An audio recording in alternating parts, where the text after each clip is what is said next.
Hello everyone, फिर से स्वागत है आपका कीमो प्लस लॉरिका चैनल पे। एंड अब तक अगर आपने चैनल सब्सक्राइब नहीं किया तो सब्सक्राइब कर लो, क्योंकि आप देख सकते हो हम लोग रेगुलर चैप्टर्स जितने भी हैं क्लास 12 की केमिस्ट्री में, आपके 6 चैप्टर्स हैं बेटा टर्म 1 के लिए, उन सबके हम क्विक रिवीजन करवा रहे हैं, एमसीक्यूज करवा रहे हैं।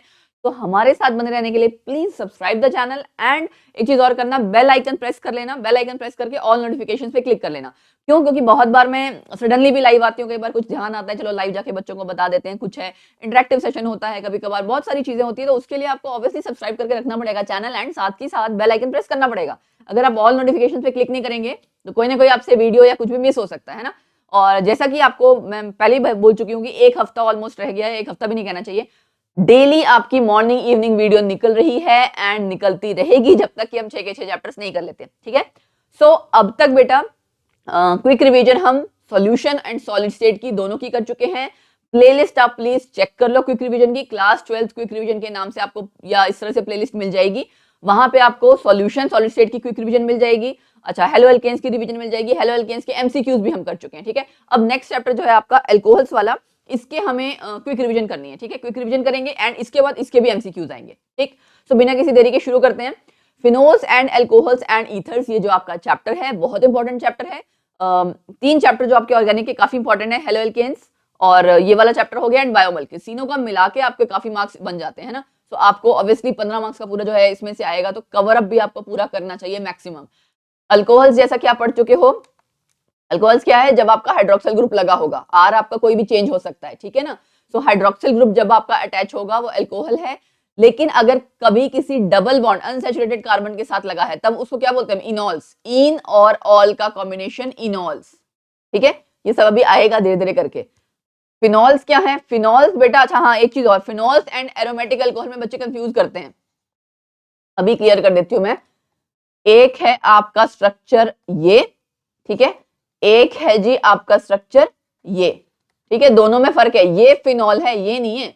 OH जब डायरेक्टली लगा होता है आपका इस पे बेंजीन रिंग पे, इसको आप न्यूक्लियस कहते हो, ये सब्स्टिट्यूएंट पार्ट होता है, जब डायरेक्टली लगा होता है तो वो फिनोल कहलाता है। ये आपका फिनोल नहीं है, ये आपका क्या है? Aromatic alcohol.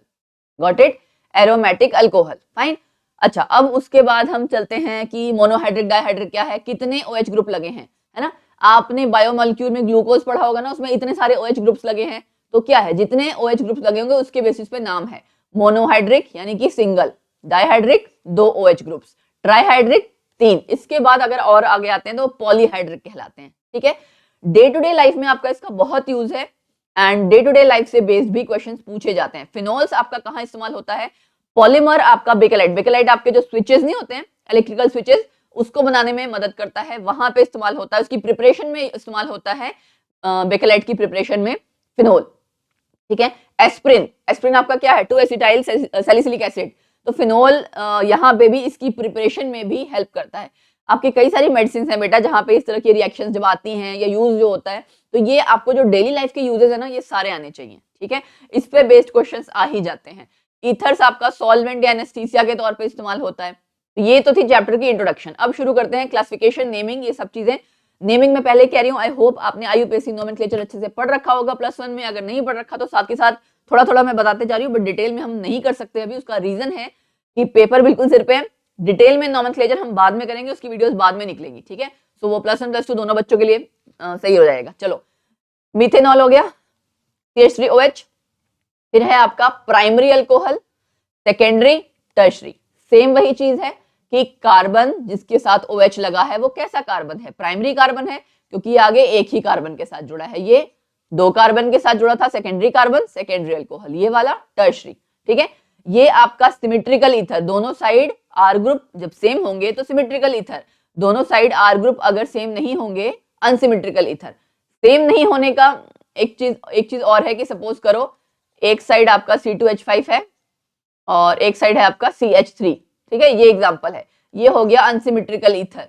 Got it? R different हो गया ना, जब R दोनों साइड सेम होगा तो बराबर जैसा होगा ना, तो सिमेट्रिकल ईथर हो जाएगा। ठीक, क्लासिफिकेशन हो गया। Structures of the functional group, structure functional group का आपको पता होना चाहिए, ROH, OH आपका यहाँ पे फंक्शनल ग्रुप है, उसके रिगार्डिंग स्ट्रक्चर कहा गया है। स्ट्रक्चर आपका क्या है? देखो यहाँ पे मिथाइल ले रखा है, CH3COOH, सॉरी CH3OH लिया हुआ है। ठीक है, बॉन्ड एंगल थोड़ा सा कम है, slightly less due to lone pair repulsion. जब आप रिपल्शन की बात करते हैं सबसे ज्यादा लोन पेयर रिपल्शन को प्रेफर किया जाता है, फिर लोन पेयर बॉन्ड पेयर देखा जाता है, फिर बॉन्ड पेयर, मतलब किसी मॉलिक्यूल में लोन पेयर रिपल्शन सबसे कम होनी चाहिए, ठीक है।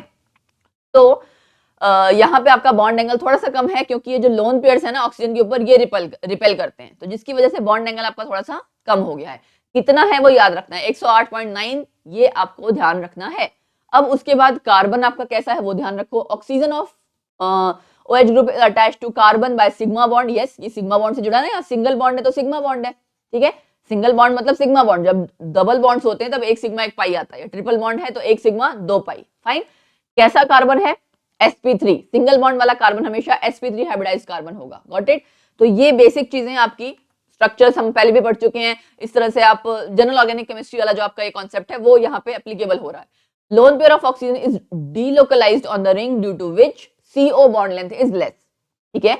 फिनोल में बेटा क्या होता है, अगर आपको ध्यान होगा हम इसके स्ट्रक्चर्स लिखते हैं ना, सी एक बार मैं आपको थोड़ा सा बता दूं, ये ठीक है, ये ध्यान है, इस तरह से डीलोकलाइजेशन होती जाती है। तो यहाँ पे आपका क्या आ रहा है, डबल बॉन्ड करेक्टर आ जा रहा है। जहां डबल बॉन्ड करेक्टर आ जाएगा बॉन्ड लेंथ कम हो जाएगी, single double triple bond length आपकी जैसे जैसे बॉन्ड्स आपके मतलब बढ़ते जा रहे हैं, सिंगल से डबल से ट्रिपल बॉन्ड लेंथ घटती जा रही है। तो इसीलिए यहाँ पे वही चीज दी हुई है कि loan pair of oxygen is delocalised, है ना, रिंग में आपका डीलोकलाइजेशन हो जाएगा जिसकी वजह से कार्बन ऑक्सीजन की बॉन्ड लेंथ कम हो जाएगी। ठीक, ये मैंने जब मैंने हाँ फिनोल का ये जो कॉन्सेप्ट है मैंने एमसीक्यूज जब कराए थे हेलो एल्केन्स में, वहां पे भी ये कॉन्सेप्ट पढ़ाया था, ठीक है, शॉर्ट में पढ़ाया लेकिन पढ़ाया था।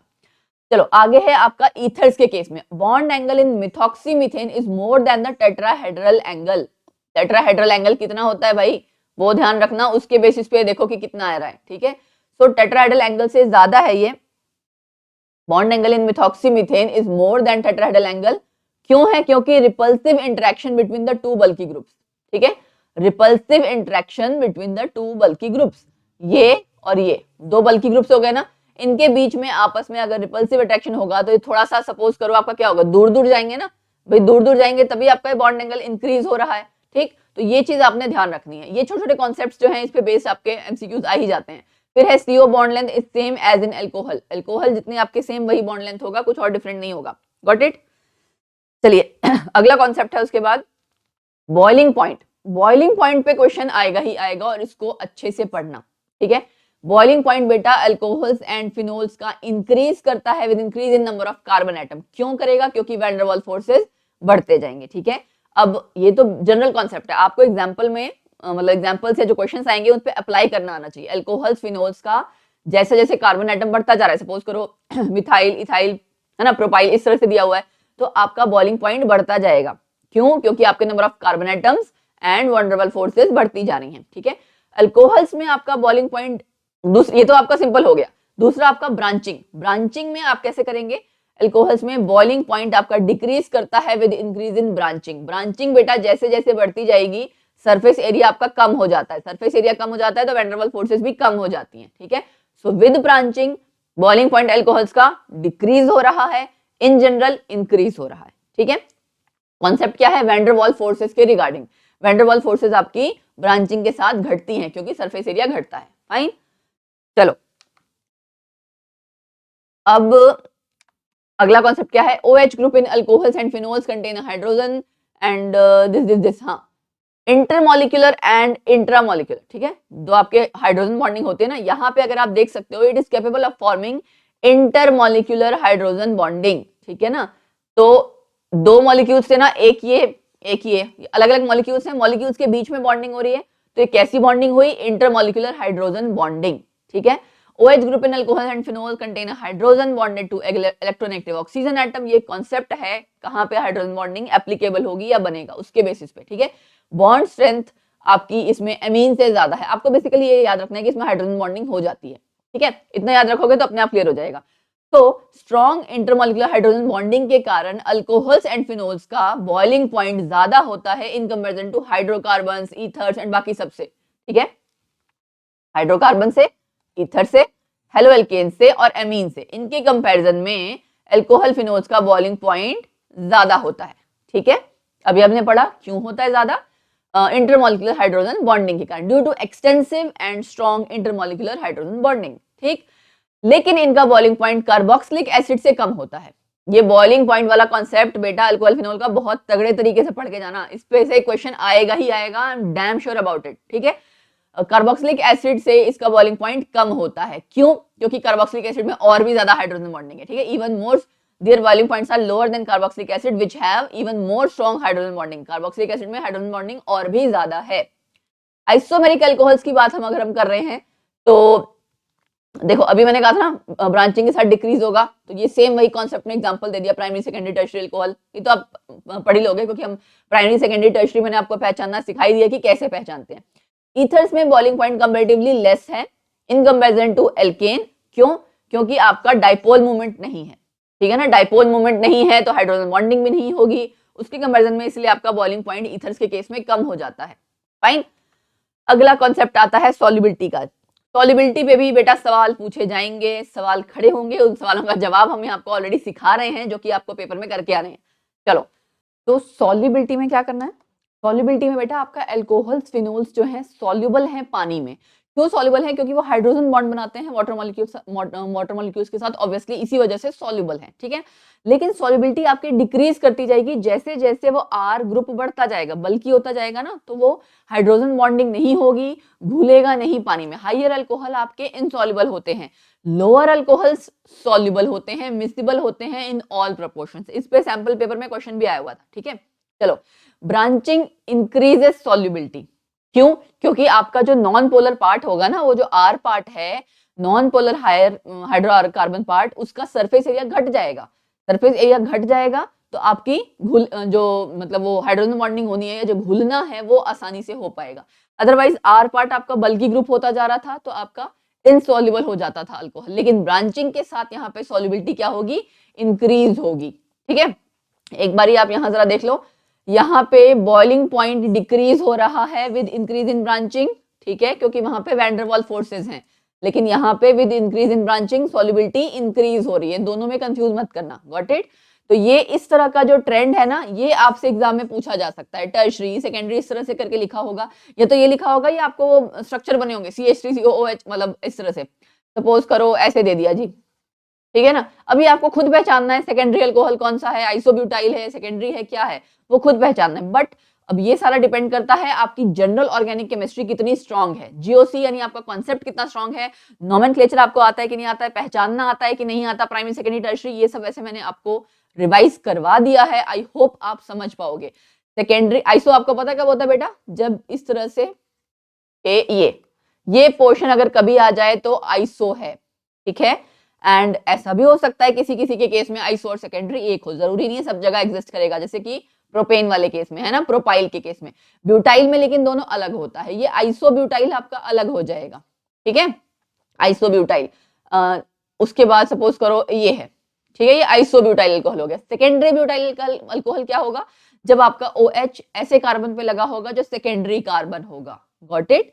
सो ये चीज आपको ध्यान रखना है। अब ये आप देख सकते हो हाइड्रोजन बॉन्डिंग हो रही है अल्कोहल के का आपका वाटर मॉलिक्यूल के साथ। ठीक है, लोअर ईथर्स इसी तरह से आपके वाटर सॉल्युबल होते हैं क्योंकि वो थोड़ा बहुत हाइड्रोजन बॉन्डिंग करते हैं, लेकिन उनकी सॉल्युबिलिटी कम होती है in comparison to alcohol. Obvious सी बात है, अल्कोहल ज्यादा बेटर हाइड्रोजन बॉन्डिंग करता है तो उसकी सॉल्युबिलिटी भी ज्यादा होगी। ठीक है, एंड पोलैरिटी भी उसमें भी चेंज आ जाता है, इस वजह से ही लिखा हुआ ना, is less than alcohol due to less hydrogen bonding with water and low polarity. ठीक है, तो सॉल्युबिलिटी एंड बॉइलिंग पॉइंट वाला चीज आप अच्छे से कर लेना। फिर है आपका अल्कोहल्स का प्रिपरेशन, जो कि है भाई बहुत इंपॉर्टेंट।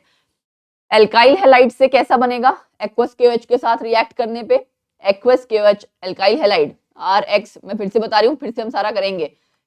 और ये ध्यान रखना, ये एक्वस KOH है, एल्कोहलिक नहीं है।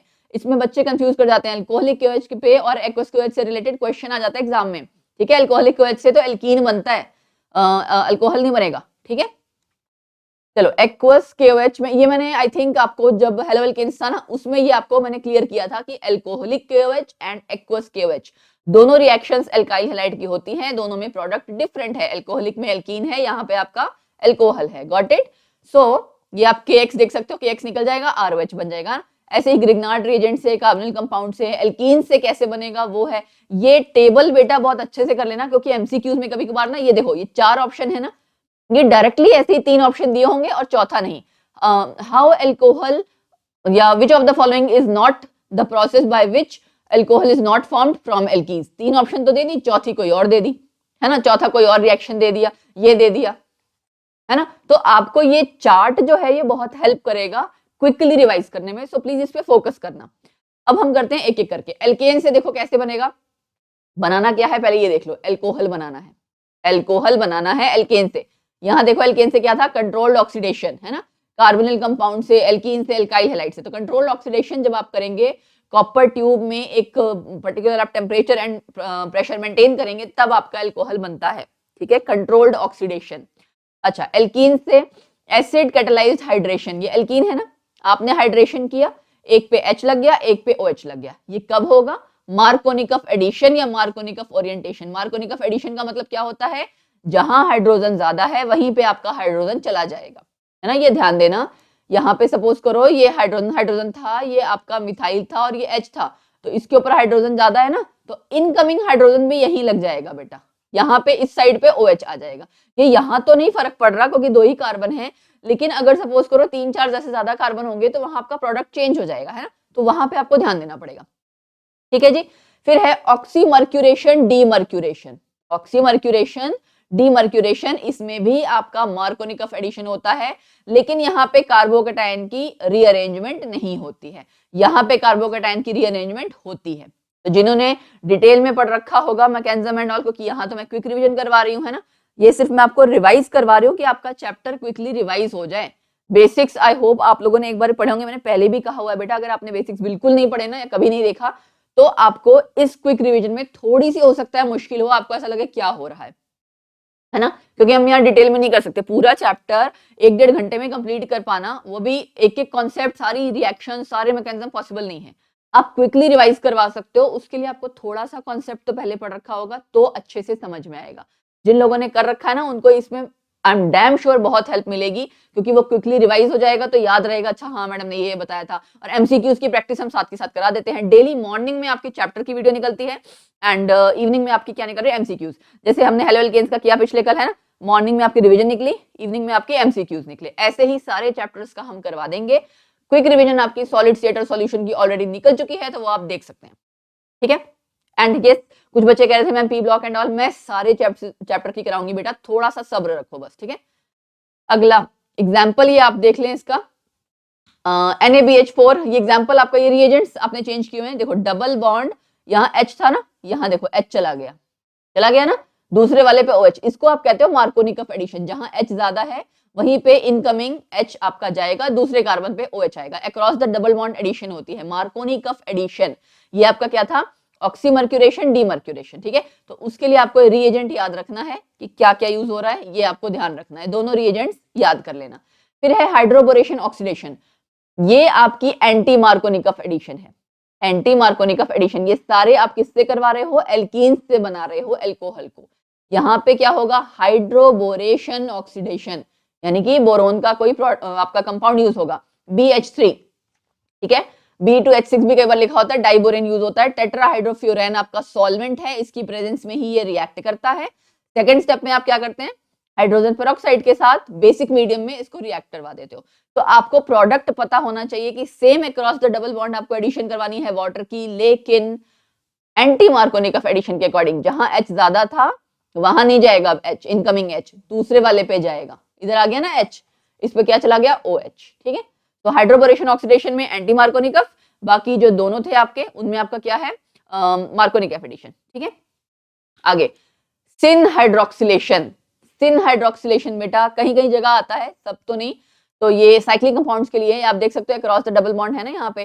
सिन हाइड्रोक्सिलेशन में मतलब आपका जो कंपाउंड बनेगा साइक्लोपेंटेन 1,2 डायोल, जाहिर सी बात है सेम कंपाउंड में ना डाइओल, दोनों जगह OH लगेगा, और H आपका प्लेन, आपका above the plane, below the plane change हो जाएगा। बेसिकली आपको रिएजेंट याद करना है पहले तो, कोल्ड डाइल्यूट KMnO4 या फिर NaOH, ठीक है, एंड साथ में ऑस्मियम टेट्रोक्साइड H2O2 की प्रेजेंस में। तो ये आप रिएजेंट यूज कर लेना, वैसे ये आपका कम पूछा जाता है, ज्यादा नहीं आता, ठीक है, क्योंकि एनसीईआरटी में नहीं दे रखा बेसिकली। आई थिंक जहां तक मुझे ध्यान है, थोड़ा सा एक्सेस मैंने आपको पहले बताया था, जो मैं पीपीटी बनाती हूँ वो इसलिए भी बनाती हूँ क्योंकि कोई बच्चा जो कंपटीशन की तैयारी कर रहा है उसकी भी हेल्प हो जाए, है ना, उसके लिए कोई टॉपिक मिस ना हो जाए। तो ये आप जो बोर्ड एग्जाम्स की तैयारी कर रहे हैं वो इस रिएक्शन को स्किप कर सकते हैं। बोर्ड एग्जाम वालों को इस रिएक्शन को नहीं भी करेंगे तो चलेगा। आगे एंटी हाइड्रोक्सिलेशन, इसको भी मत करो, मैं बोर्ड एग्जाम के हिसाब से पढ़ा रही हूँ बेटा, तो स्किप कर देते हैं हम, है ना। पिछले वाले में सिस बना था, यहाँ ट्रांस बना था, तो थोड़ा सा सिन और एंटी हाइड्रोक्सिलेशन की रिएक्शन है, ये कॉम्पिटिशन में पूछी जाती है लेकिन, ठीक है, तो उसके लिए जो बच्चे तैयारी कर रहे हैं वो कर लेना। एल्काइल हैलाइड से कैसे बनाएंगे? Second order substitution, primary and secondary halide से आपका बनेगा, मतलब एल्काइल हैलाइड से आपका एल्कोहल बनेगा। क्या था आपका, मैंने कहा था ना KOH के साथ रिएक्शन करेंगे। कैसा KOH? एक्वस KOH, एल्कोहलिक नहीं था इसलिए यहाँ वाटर दे रखा है, ठीक है। क्या किया, Br की जगह बस OH आ गया, बाकी और कोई चेंज नहीं है, साथ में KBr बन जाएगा, साथ में KBr। फर्स्ट ऑर्डर सब्स्टिट्यूशन ये था। Second order substitution, second order substitution क्या होता है कि दोनों पे आपका डिपेंड कर रहा है ना, ये है आपका फर्स्ट ऑर्डर सब्स्टिट्यूशन, मतलब टर्शरी एंड कुछ सेकेंडरी हैलाइड्स के साथ जो रिएक्शन होगी, जैसे कि ये एसीटोन और वाटर, इसकी प्रेजेंस में आप हीट करोगे, क्या बना, जो बड़े वाला आपका पार्ट है उससे आपका बन जाता है एल्कोहल, साथ में आपका कुछ अमाउंट में क्या बन रहा है, एल्कीन, ठीक है, क्योंकि आपका जो मैकेनिज्म है उसके बेसिस पे मिक्सचर ऑफ प्रोडक्ट्स इसमें बन रहे हैं। SN1 SN2 मैकेनिज्म ध्यान है ना आपको, मैंने आपको पहले भी कराया था, SN1 SN2 मैकेनिज्म कौन आसानी से करता है, इसमें बैक से अटैक हो रहा है, स्टेरिक हिंड्रेंस नहीं होनी चाहिए, प्राइमरी वाला SN1 कौन अटैक करता है अच्छे से, टर्शरी, तो इसीलिए आप देख सकते हो टर्शरी वाला प्रोडक्ट भी बन रहा है और प्राइमरी को लेके भी, कार्बोकेटाइन को लेके भी, तो ये आपका मिक्सचर यहाँ पे बनेगा। फिर है ग्रिग्नार्ड रिएजेंट या ऑर्गेनोलिथियम रिएजेंट से कैसे आपका कंपाउंड बनेगा। न्यूक्लियोफिलिक एडिशन होती है कार्बोनिल ग्रुप पे, RMgX में ये नेगेटिव है, ये पॉजिटिव है, ठीक है, और यहाँ पे ये नेगेटिव है, ये पॉजिटिव है, तो पॉजिटिव वाला नेगेटिव के पास, नेगेटिव वाला पॉजिटिव के पास अटैच हो जाएगा। आप देख सकते हो OMgX और C के साथ R लग गया। सेकंड स्टेप में हाइड्रोलिसिस करते हैं तो यहाँ पे H इसके साथ लग जाता है और OH इनके साथ चला जाता है, तो क्या बन जाता है साथ में MgOHX, ठीक है, ये ऐसे भी लिखा होता है कई बार MgOHX, ठीक। सो ये आपका बन गया न्यूक्लियोफिलिक एडिशन हो गया आपकी कार्बोनिल ग्रुप में, जिससे कि आपका बन गया जी एल्कोहल, ठीक है। तो अब ध्यान क्या देना है, किस वाले एल्कोहल से क्या बनेगा। सपोज करो मैं यहाँ पे, रुको, ये दे रखा ना, मैंने अगर ले लिया जी फॉर्मल्डिहाइड, ठीक है, अब आप ध्यान दो लास्ट में यहाँ पे क्या हो रहा है, R यहाँ लग जाएगा ना, R सपोज करो मैं मिथाइल ही ले लेती हूँ, मिथाइल MgCl ले लिया, ठीक है, ये R आपका यहाँ कार्बन के साथ लग गया, ठीक है, यहाँ आ गया क्या, मिथाइल, ठीक है। दूसरा मैंने यहाँ डबल बॉन्ड हटा के क्या कर दिया, OH लगा दिया, यही हो गया ना, क्या बन गया, CH3CH2OH। तो बेसिकली आपको ध्यान ये देना है कि इससे क्या बन रहा है, ठीक है। अब अगर यहीं पे सपोज करो मैं आपका बना देती, यहाँ पे मैं स्टार्टिंग में ये ले लेती, ठीक है ना, स्टार्टिंग में मैं ये ले लेती CH3 और रुको, स्टार्टिंग फॉर्मल्डिहाइड से आपका क्या बना, प्राइमरी अल्कोहल बना ना। अब अगर मैं ले लेती हूँ एसिटल्डिहाइड, ठीक है, यहाँ पे क्या होगा बेटा, यहाँ CH3 लगेगा आके और यहाँ पे H लगेगा। अब आप देख सकते हो सेकेंडरी अल्कोहल बन रहा है, तो ये आपको थोड़ा ध्यान रखना पड़ेगा। ये आगे भी देखो दे रखा है ना, ये फॉर्मल्डिहाइड से दे रखा, प्रोपेन 1 बन गया, प्रोपेन का एग्जांपल लिया था मैंने, आपका इथाइल का ले लिया था एसिटल्डिहाइड को लेके, ठीक है। अगले में आपने क्या किया हुआ, secondary alcohol, addition to an aldehyde, पहला क्या था, एडिशन टू फॉर्मल्डिहाइड, फॉर्मल्डिहाइड से प्राइमरी अल्कोहल बना, कोई और एल्डिहाइड अगर लोगे तो सेकेंडरी अल्कोहल बनेगा, और अगर कीटोन ले लिया तो तब टर्शियरी अल्कोहल बन जाता है, ठीक है। ये रिएक्शंस अच्छे से रिवाइज कर लेना, इस पे आपके क्वेश्चंस आ जाएंगे। देखो कीटोन लिया तो टर्शियरी अल्कोहल बन गया, ठीक है। सो ये रिएक्शंस आपको बार बार करने को आएंगी, जब आगे कभी आप कार्बोनिल कंपाउंड्स पढ़ेंगे वहां पे भी ये रिएक्शंस आती हैं, ठीक है ना। तो ये हो गया जी आपकी प्रिपरेशन। अच्छा अगला आप एक बार एग्जांपल और देख लो, एसिटाइल क्लोराइड और मिथाइल एसीटेट एस्टर, ये है आपका एसिड क्लोराइड, ये है आपका एस्टर, ये दोनों क्या है, एसिड डेरिवेटिव्स। इनकी रिएक्शन भी बेटा आपके ग्रिग्नार्ड रिएजेंट के साथ हो सकती है, वहां पे भी आपका प्रोडक्ट सेम उसी तरीके से बनेगा, कोई चेंजेस नहीं है। आपको वो मैंने तरीका बता दिया है, पॉजिटिव नेगेटिव अलग करो और कैसे आपने अटैच करना है। एग्जाम्पल्स बहुत सारे हैं, मैं साथ ही साथ बताती जा रही हूँ। अच्छा इथाइलिन ऑक्साइड बताया था ना मैंने आपको, इथाइलिन ऑक्साइड ये ऑक्सीडेन, ठीक है, इपॉक्साइड, इसको भी आप अटैच कर सकते हो तो भी आपका बनता है प्राइमरी अल्कोहल, लेकिन इसमें आपके 2 कार्बन बढ़ जाएंगे। कैसे, देखो यहाँ पे आपका MgBr था ना, अटैचमेंट तो यहाँ पे भी वैसे होगी, O के साथ MgBr, ये कार्बन आपका यहाँ पे अटैक करेगा, है ना, ये आपका नेगेटिव है, ये आपका पॉजिटिव है जी, है कि नहीं। तो ऑक्सीजन इसके ऊपर यहाँ पे इसके साथ अटैक करेगा, ये कार्बन वाली चीज इसके साथ अटैक करेगी, तो यहाँ पे आपका क्या 2 कार्बन ऐड हो गए, कौन से, ये वाले। तो कभी भी आपको 2 कार्बन बढ़ा हुआ अगर प्रोडक्ट दिया जा रहा हो ना, तब आपको ध्यान है, जैसे यहाँ पे साइक्लोहेक्साइल मैग्नीशियम ब्रोमाइड था, साइक्लोहेक्साइल इथेनॉल, अब आपको दिख रहा है 2 कार्बन बढ़ गए, तो आपको रिएजेंट क्या यूज करना है, इथाइलिन ऑक्साइड। तो जितना ज्यादा आप बार बार पढ़ेंगे आपको ध्यान रहेगा कि कहाँ 2 कार्बन इंक्रीज करके आ रहे हैं, कहाँ घट करके आ रहे हैं ना, इस वजह से। कार्बोनिल कंपाउंड से आपकी होती है कैटालिटिक हाइड्रोजनेशन, तब आपका बनता है अल्कोहल। कैटालिटिक हाइड्रोजनेशन मतलब हाइड्रोजन को ऐड करना, इधर ऐड किया H, इधर ऐड किया H, हो गया जी अल्कोहल। निकल की प्रेजेंस में आपकी रिएक्शन हो जाती है, कैटलिस्ट सबसे ज्यादा निकल यूज होता है, इस वजह से निकल हम कह रहे हैं, ठीक है। लेकिन ये मेथड ज्यादा अच्छे से यूज नहीं होता, this method is usually not as selective as effective जितना कि हाइड्राइड रिएजेंट्स यानी कि लिथियम एल्यूमिनियम हाइड्राइड वगैरह करते हैं। Sodium borohydride and lithium aluminium hydride ये आपके स्पेसिफिक रिएजेंट्स हैं जो कि रिड्यूसिंग एजेंट्स हैं जो यहाँ पे यूज होते हैं। Reduction of N aldehyde gives a primary alcohol, फिर से आ गया ना, एल्डिहाइड से क्या बना जी, प्राइमरी अल्कोहल। ये प्राइमरी अल्कोहल है ना, ये वाला कार्बन कैसा है, प्राइमरी कार्बन है ना, ये आगे एक ही कार्बन से जुड़ रखा है तो प्राइमरी कार्बन हो गया, ठीक है। और कीटोन की रिडक्शन क्या देगा, सेकेंडरी अल्कोहल। ये अभी अभी आपने पढ़ा ना, फॉर्मल्डिहाइड से बनता है, फॉर्मल्डिहाइड से क्या बनता था, प्राइमरी अल्कोहल, है ना, और किसी और एल्डिहाइड से बनता था सेकेंडरी अल्कोहल। लेकिन यहाँ पे बेटा अगर आप देख सकते हो ऑलरेडी बेंजल्डिहाइड आपने लिया है, सिंपल हैलाइड नहीं लिया हुआ है, ठीक है ना, इस वजह से आपका ये प्राइमरी अल्कोहल ही देगा, ठीक। तो सोडियम बोरोहाइड्राइड के साथ ये आप रिएक्शन करवा रहे हो, ठीक। सोडियम बोरोहाइड्राइड में अगर आप ध्यान दो तो ये वाले जो डबल बॉन्ड्स है ना, ये वाले, ये कुछ नहीं रिड्यूस हो रहे, नहीं हो रहे ना, यहाँ पे भी आपका ऐसा ही है, साइक्लोहेक्सेनॉन था, ठीक है। ये तो चलो इसमें तो आपको नहीं पता लग रहा, लेकिन इसमें तो पता लग रहा है ना, डबल बॉन्ड आपके नहीं रिड्यूस हो रहे हैं सिर्फ आपका एल्डिहाइड ग्रुप अल्कोहल में कन्वर्ट हो रहा है, तो इसीलिए इसको सेलेक्टिव रिएजेंट कहा जाता है, सोडियम बोरोहाइड्राइड, ठीक है। फिर आपका आता है लिथियम एल्यूमिनियम हाइड्राइड, ये भी आपका रिड्यूसिंग एजेंट है। एसिड या एस्टर के केस में, या बाकी जगह भी हो सकता है, ऐसा नहीं कि यूज नहीं हो सकता। एसिड और एस्टर जब आप लोगे, इन दोनों में से कोई भी अगर आप लिथियम एल्यूमिनियम हाइड्राइड यूज कर रहे हैं तो आपका बन जाएगा प्राइमरी अल्कोहल, बाकी कहीं कुछ चेंज नहीं आ रहा है, प्राइमरी अल्कोहल बनेगा, ठीक है। ये आपका ज्यादा अच्छा रिड्यूसिंग एजेंट है, लेकिन ये एक्सपेंसिव होता है, ये भी बात है। तो रिएक्शंस आपकी इन दोनों की दे रखी हैं, इसकी भी और इसकी भी, ठीक है। एल्डिहाइड का स्ट्रक्चर यहाँ से क्या बन गया, दोनों के केस में सेम चीज बन रही है, अगर आप देख सकते हो, ठीक है। और यहाँ पे थोड़ा सा फर्क आ रहा है इन दोनों में, एसिड एनायन और एस्टर के साथ फर्क आ रहा है। यहाँ पे कोई रिएक्शन नहीं होगी, ठीक है, लेकिन यहाँ पे रिएक्शन हो रही है, तो थोड़ा सा सिर्फ फर्क है कि आपका कौन सा रिएजेंट था, किसके साथ क्या रिएक्ट कर रहा है। ये इन शॉर्ट मैंने आपको एक टेबुलर फॉर्म में दे दिया है, बाकी नहीं भी करोगे तो थोड़ा चलेगा, कोई प्रॉब्लम नहीं। रिएक्शंस अब आपको अल्कोहल्स की करनी है, प्रिपरेशन हम डन कर चुके हैं। रिएक्शंस आपकी कई तरह की हैं, reactions as base, reactions as acid, oxidation हो रही है, रीअरेंजमेंट्स हो रहे हैं, कई तरह की रिएक्शंस हैं जो सब आपको कंप्लीट करनी है। डिहाइड्रेशन बहुत इंपॉर्टेंट है, इसको अच्छे से करना, डिहाइड्रेशन ऑफ अल्कोहल, और इसका मैकेनिज्म बहुत अच्छे से करना, स्टेप बाय स्टेप, ठीक है।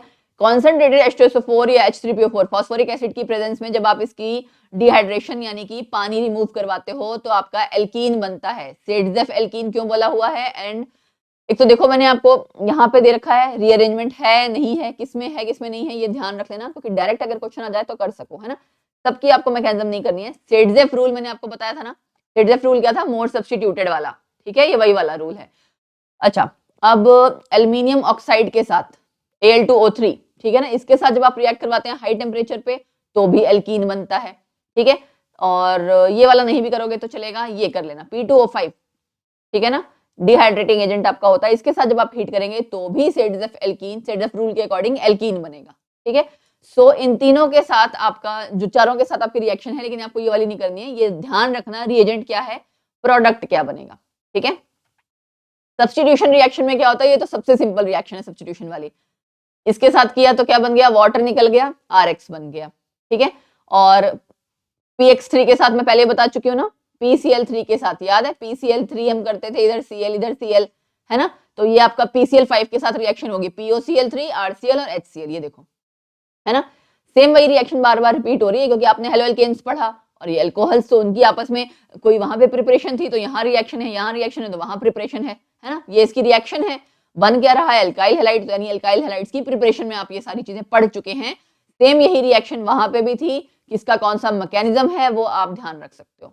पिछले वाले के केस में मैकेनिज्म कोई जरूरत नहीं है करने की, ठीक है, एलिमिनेशन होता है, बस इतना ध्यान रखना, इतना काफी है। यहाँ पे थोड़ा बहुत मैकेनिज्म चेक कर लेना, ठीक है। रिएक्शन अल्कोहल की जो SOCl2 के साथ होती है ना पिरिडिन की प्रेजेंस में, ये वाला, इसका नाम होता है बेटा डार्जन प्रोसेस, इसका नाम ध्यान रख लेना, डार्जन प्रोसेस। और ये SOCl2 पिरिडिन वाला ज्यादा प्रेफर किया जाता है क्योंकि इसमें दोनों ही गैसियस प्रोडक्ट्स हैं, दोनों आपके गैसेस तो वोलेटाइल हैं, चली जाएंगी, आसानी से अल्काइल हाइड्राइड आपका मिल जाएगा। तो आपका SOCl2 वाला जो रिएक्शन है वो बाकी रिएक्शंस पे प्रेफर की जाती है अगर अल्काइल हाइड्राइड बनाना है। Got it. एस्टेरिफिकेशन, ये बहुत कॉमन रिएक्शन है एसिड एंड अल्कोहल की।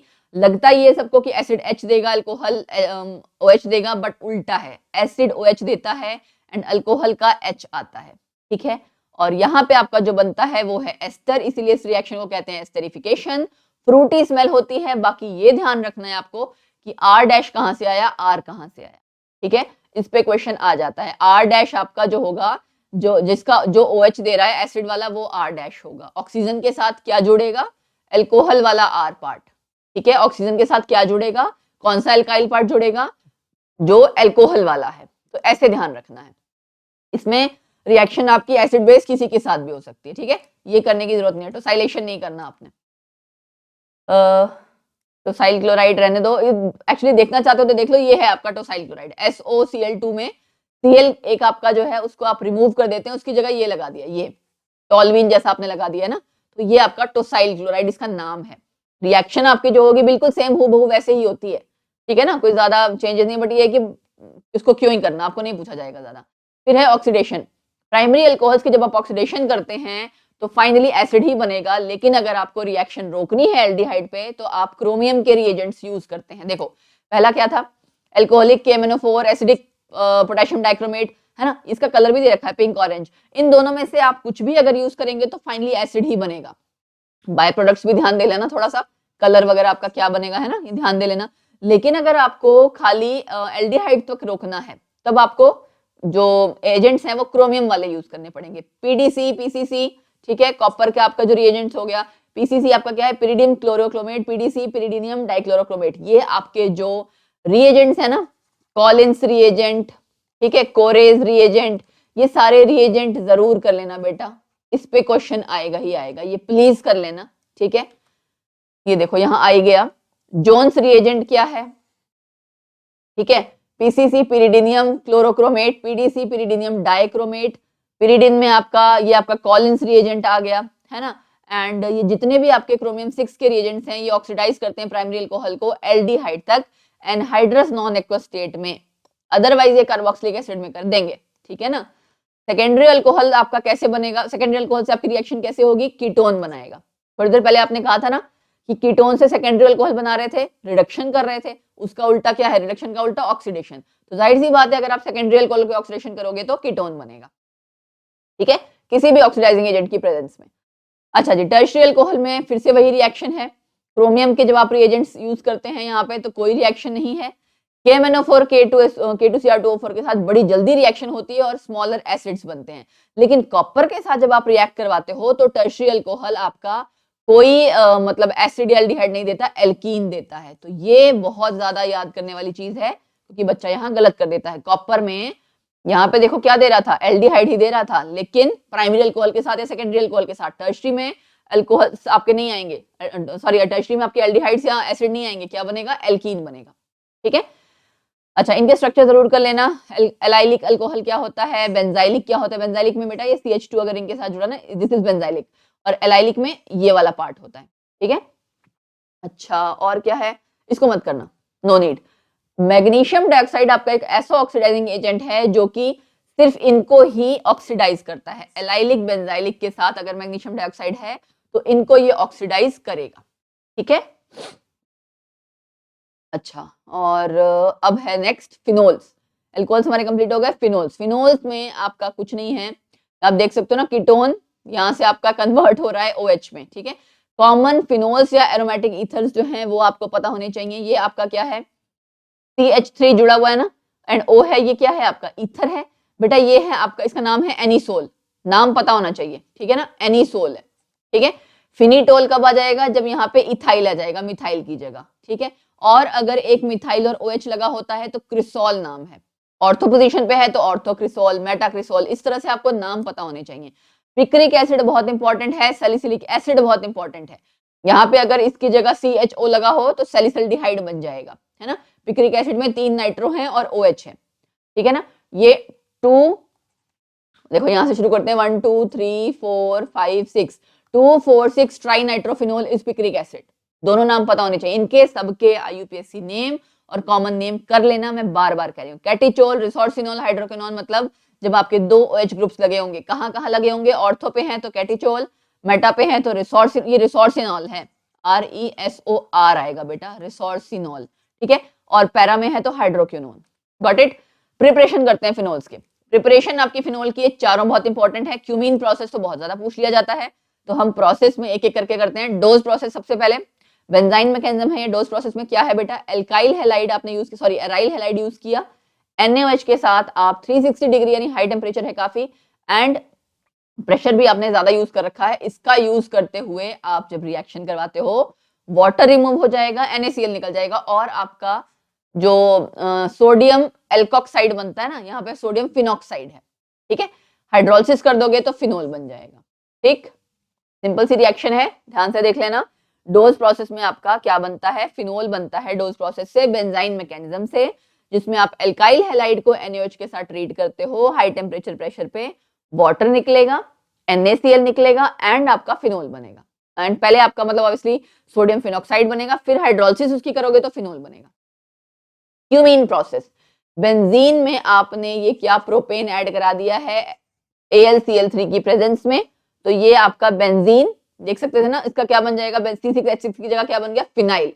फिनाइल पे आगे जो ये आपका प्रोपेन है वो अटैच हो गया है, दिस इज क्यूमीन। क्यूमीन का स्ट्रक्चर कर लेना। इसकी ऑक्सीडेशन करोगे तो ये ऑक्सीजन कहाँ ऐड हो जाएगा, इन दोनों CH के बीच में ऐड हो गया। अब हाइड्रोलिसिस करोगे तो आपका क्या हो जाएगा, ये C6H5OH अलग निकल जाएगा, और इससे आपका बेटा एसीटोन बन जाता है, ठीक है। फिनोल और बाय प्रोडक्ट क्या, इसका कई बार ये पूछ लेते हैं, क्यूमीन प्रोसेस में बाय प्रोडक्ट क्या है, एसीटोन है, ये याद रखना है। हाइड्रोलिसिस ऑफ डाइजोनियम सॉल्ट, ठीक है। डाइजोनियम सॉल्ट मैंने आपको पहले भी बताया हुआ था, N2Cl, ठीक है, या फिर इसको ऐसे भी लिखा होता है N ट्रिपल बॉन्ड NCl, है ना, ऐसे भी लिखा होता है, ऐसे। Got it. सो इसकी आप रिएक्शन जब करवाते हो, हाइड्रोलिसिस मतलब एसिडिक मीडियम में आप वाटर से रिएक्ट करवा रहे हो, तो भी फिनोल बनता है, N2 अलग हो जाता है, H2SO4, यहाँ पे HSO4 की जगह HCl अगर होता तो यहाँ पे HCl बन जाना था, ठीक है ना। डिस्टिलेशन ऑफ, ये आपका है hydrolysis of diazonium salt. Hydrolysis मतलब पानी की प्रेजेंस में इसको ब्रेक करना एसिडिक मीडियम में, ठीक है। अच्छा, distillation of phenolic acid with soda lime, ये है। फिनोलिक एसिड मतलब यानी कि फिनोल है और उसमें एसिडिक पार्ट का आपका कोई सॉल्ट बन रखा है। सोडा लाइम आपका क्या होता है, इन दोनों का combination, NaOH plus CO calcium oxide का कॉम्बिनेशन सोडा लाइम कहलाता है। इसको जब आप रिएक्ट करवाते हैं, क्या बन गया, सोडियम फिनॉक्साइड बन गया, प्लस साथ में ये आपका आ गया sodium bicarbonate, sorry sodium carbonate, ठीक है। अगले स्टेप में आप इसको फर्दर आगे इसको रिड्यूस भी करना चाहो तो जाहिर सी बात आपको पता है, फर्दर चेंज करना चाहो तो कर सकते हो, ठीक है। बट आपको ध्यान रखना है, distillation of phenolic acids with soda lime, इसको फर्दर आप आगे करोगे तो यहाँ पे H आ जाएगा ना, है ना। अगर आप फाइनल आपको उसका हाइड्रोलिसिस करा दोगे तो ये ONA से आपका H आ जाएगा, जैसे आप बाकी जगह भी करते हो, ठीक। बेंजीन के साथ आपकी रिएक्शन कैसे होगी, हाइड्रोजन पेरोक्साइड की प्रेजेंस में एंड फ्लोरोसल्फोनिक एसिड की प्रेजेंस में। और ये बहुत इंपॉर्टेंट है, ग्रिग्नार्ड रिएजेंट। ऑक्सीडेशन आपने एयर में किया, OMG-Br, बस उसके बाद हाइड्रोलिसिस करनी है, क्योंकि आपको देख के पता लग रहा है कि आपको खाली OH लगाना है, ये निकल जाएगा। रिएक्शन बहुत सिंपल है, बस हम ध्यान नहीं रख पाते। फिर है जी reaction of phenols. Williamson synthesis यहाँ पे बहुत इंपॉर्टेंट है, फिर से आ गई, क्योंकि यहाँ पे इथर्स की फॉर्मेशन हो रही है, ठीक है। AROH बेसिक मीडियम, ARO, इसमें आप एल्काइल हैलाइड के साथ रिएक्ट करवा रहे हो या किसी सल्फेट के साथ रिएक्ट करवा रहे हो, दोनों ही केस में आपका ईथर बन रहा है। कैसा ईथर बन रहा है वो आपको ध्यान रखना है, ठीक है। जिस एल्काइल हैलाइड को आप यूज कर रहे हो उसका R पार्ट यहाँ पे जुड़ेगा, यहाँ पे क्या जुड़ेगा, डाइमिथाइल सल्फेट में मिथाइल पार्ट जुड़ जाएगा, ठीक है। Nucleophilic aromatic substitution, nucleophilic aromatic substitution, ये आपने करना है सोडियम मतलब एल्कोक्साइड के साथ रिएक्ट करना। एल्कोक्साइड यहाँ पे इथॉक्साइड है, 2 नाइट्रो ग्रुप लगे हो ना, रिएक्टिविटी बढ़ जाती है, जितना आपका इलेक्ट्रॉन विड्रॉइंग ग्रुप लगा हुआ है उतनी रिएक्टिविटी बढ़ जाती है। ये चेंज नहीं होगा, इस पे चेंजेस आ जाएंगे। यहाँ पे आपका क्या लग जाएगा, ये इतना वाला पार्ट, और NaCl निकल जाएगा। Cl नेगेटिव जो है ना, ये एक्चुअल में NaCl निकला है, ठीक है। तो ये ध्यान देना है। फिर है आपका फॉर्मेशन ऑफ एस्टर, ठीक है ना। फिनोल की रिएक्शंस कर रहे हो आप, ये फिनोल्स की रिएक्शन में एस्टर कैसे बनेगा, एसिटिक एनहाइड्राइड आपने यूज किया है, NaOH यूज किया है, तो फिनाइल एसिटेट बना, साथ में आपका क्या बन गया, सोडियम एसिटेट। जाहिर सी बात है एसिडिक एनहाइड्राइड में ये होता है ना, CH3COA, ये एक आपका यहां यूज हो रहा है और दूसरा आपका यहां यूज हो रहा है, ठीक है। अगर ये सॉल्ट नहीं बनता है, मतलब सोडियम एसिटेट नहीं बनता है, तो एसिड बन जाता है, एसिटिक एसिड, राइट। अच्छा, अगला आपका ये देख सकते हो, ये आपने एस्टर बनाया था ना, इसकी हेल्प से एसिड एनहाइड्राइड लिया था। मतलब कभी भी आप फिनोल, आपका एसिडिक इन नेचर होता है ना, इसको आप एसिड एनहाइड्राइड के साथ रिएक्ट करवाओगे तो भी एस्टर बनेगा। और अगर फिनोल को आप एसिड क्लोराइड, ये दोनों आपके एसिड डेरिवेटिव्स हैं, एसिड एनहाइड्राइड है ना, एंड एसिड क्लोराइड, दोनों इन डेरिवेटिव्स के साथ जब आप फिनोल को रिएक्ट करवा रहे हैं, तो आप देख सकते हो एस्टर बन रहा है, साथ में आपके बाय प्रोडक्ट्स निकल रहे हैं। वाटर तो निकलेगा ही निकलेगा। यहाँ पे NaCl निकल रहा था, यहाँ पे दो कार्बन, यहाँ पे दो आपके एसिटाइल पार्ट थे ना, तो एक से आपका सॉल्ट बन गया था, ठीक है। यहाँ कोई ऐसा नहीं है, सिंपल सॉल्ट बन जाएगा NaCl, फाइन।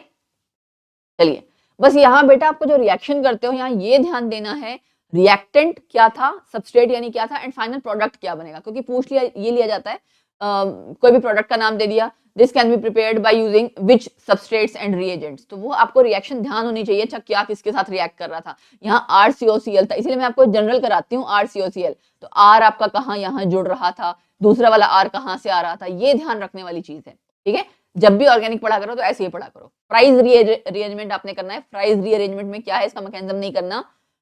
ये आपने ले रखा है ना, एसिडॉक्सी ग्रुप लगा हुआ है, ये बेटा आपका इतना पार्ट मूव कर जाएगा ऑर्थो पे और पैरा पे, ठीक है। ऑर्थो हाइड्रोक्सी एसिटोफिनोन, ये आपका एसिटो वो है, ठीक है, एंड OH दोनों जगह बाकी आ जाएगा। Ortho hydroxy acetophenone, para hydroxy acetophenone. Reagent क्या है, AlCl3 कार्बन डाइसल्फाइड सॉल्वेंट में जब आप यूज करेंगे तब ये बनेगा फ्राइज रीअरेंजमेंट, ठीक है। अच्छा, उसके अलावा हाँ, काइनेटिक एंड थर्मोडायनामिक प्रोडक्ट का ये जो आपको इसमें एक्चुअली ये इसी रिएक्शन के लिए था जो आपने अभी किया ना, कि पैरा आइसोमर आपका मेजर प्रोडक्ट तब होता है जब आपकी 25 डिग्री है, ठीक है ना, एंड ऑर्थो आइसोमर आपका हाई टेम्परेचर पे होता है। तो ये आपको थोड़ा सा अगर ध्यान रहे तो अच्छी बात है, नहीं तो कोई बात नहीं, ठीक है ना, इतना नहीं पूछा जाएगा।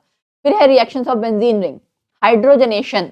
बेंजीन रिंग की आपने क्या कर दी, हाइड्रोजनेशन। फिनोल की आप रिएक्शन कर सकते हो ना, बस कुछ नहीं, आपने निकल की प्रेजेंस में, कैटलिस्ट की प्रेजेंस में हाइड्रोजनेशन, सारे बॉन्ड्स के अक्रॉस आपका वो आ जाएगा, H ऐड हो जाएगा, तो आपका बेंजीन की जगह सब जगह H अगर ऐड हो जाए तो क्या हो जाएगा, साइक्लोहेक्सेनॉल। फिनोल से क्या बन जाएगा, साइक्लोहेक्सेनॉल। कई बार बच्चे को यही नहीं याद रहता, how will you prepare cyclohexanol from phenol. बड़ी सिंपल सी रिएक्शन है, आपने हाइड्रोजन को ऐड करना है कैटलिस्ट की प्रेजेंस में, ठीक है। चलिए, ऑक्सीडेशन टू क्विनोन, कभी भी बेटा फिनोल की ऑक्सीडेशन होगी तो ये आपका बन जाता है क्विनोन, ये याद रख लेना। ऑक्सीडेशन में इन दोनों में से आपको कोई ना कोई रिएजेंट दिया होगा, उसमें भी CrO3 ज्यादा दिया होता है, got it. Electrophilic substitution, bromine water act कर रहा है यहाँ पे, ब्रोमीन वाटर, पॉली सब्स्टिट्यूशन होगी, ये ध्यान रखना, ब्रोमीन वाटर के साथ पॉली सब्स्टिट्यूशन होगी, तीनों पोजीशन पे ब्रोमीन लग जाएगा, गॉट इट। और अगर ब्रोमीन वाटर आपने CS2, ये आपका ब्रोमीन वाटर था, एक्वस था ना, तो ये आपका ज्यादा, आप ये कह सकते हो एक्टिवेटिंग आपकी हो जाती है रिंग, इस वजह से आपका पॉली सब्स्टिट्यूशन हुई।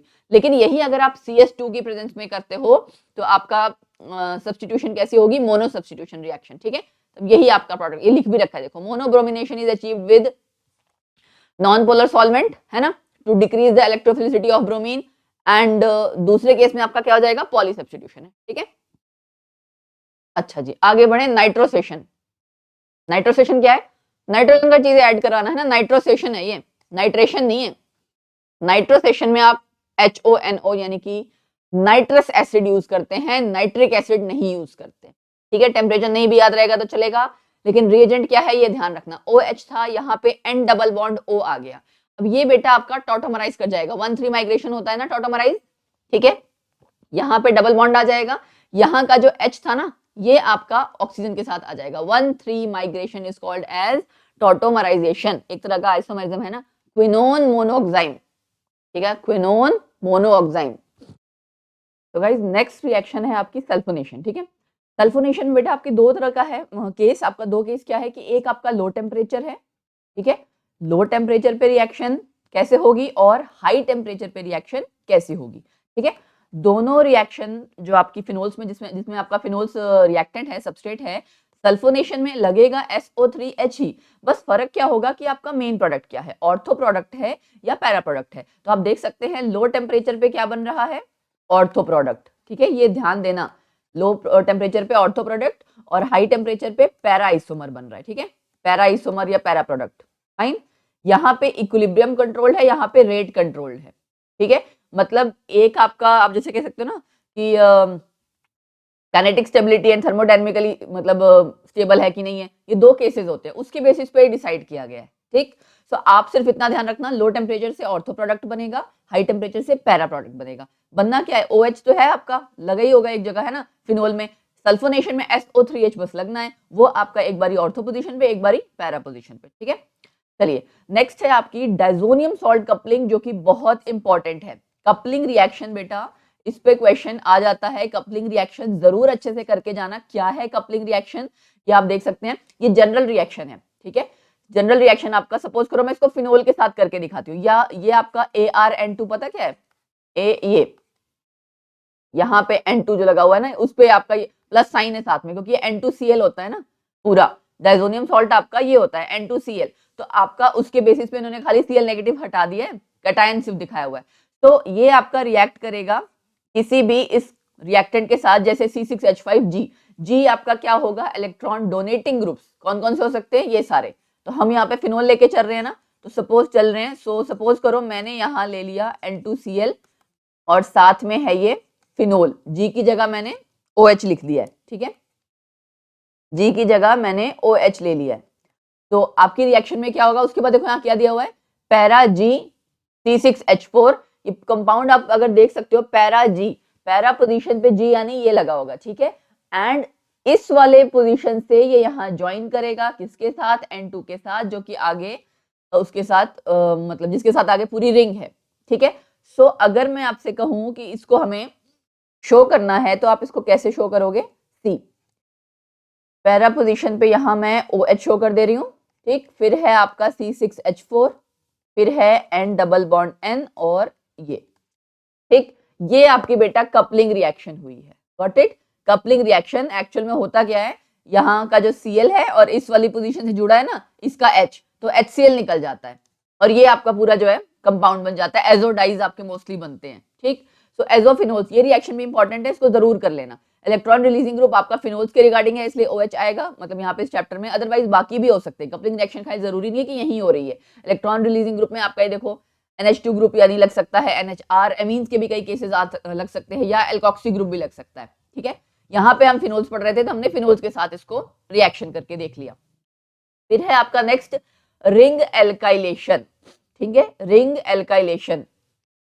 एल्काइलेशन ध्यान है, फ्रीडल क्लाफ्ट एल्काइलेशन, एल्काइलेशन मतलब एल्काइल पार्ट, एल्काइल जो आपका ग्रुप है वो अटैच करवाना, ठीक है, बेंजीन रिंग के साथ।